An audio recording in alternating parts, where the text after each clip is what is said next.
Il governatore Zaia lo aveva annunciato qualche giorno fa. I nostri uffici, aveva detto, stanno studiando la legge sulle vaccinazioni in modo da poter presentare un provvedimento che renda la norma meno coercitiva. Ed ecco pronta la moratoria firmata dal direttore generale della Sanità, Domenico Mantoan. In sintesi, il decreto regionale, in attesa di ulteriori chiarimenti ministeriali e di conoscere l'esito del ricorso alla Corte Costituzionale, per quanto riguarda la frequenza dei servizi per l'infanzia e le scuole dell'infanzia dell'anno scolastico 2017-2018, per i bambini già iscritti si applicherà il regime transitorio fino al 2019-2020.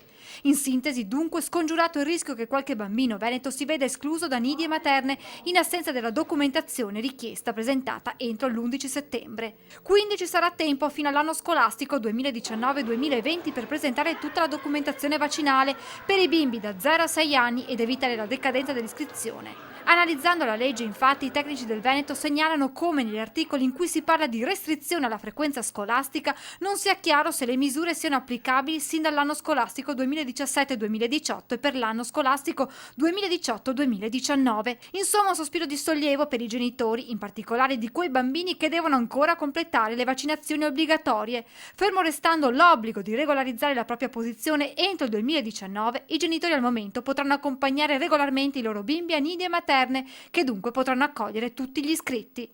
Le USA dovranno vigilare ed eventualmente contattare quei genitori non ancora in regola perché provvedano alle vaccinazioni. Per favorire lo scambio di informazioni tra istituti scolastici e aziende sanitarie, la moratoria regionale prevede un'ulteriore agevolazione. Nel rispetto di quello che ha detto il garante della privacy, cioè che non devono essere riportati dati sensibili, le ULSS forniranno alle scuole l'elenco dei soggetti che sono stati vaccinati, che non sono stati vaccinati, senza riportare dati sensibili.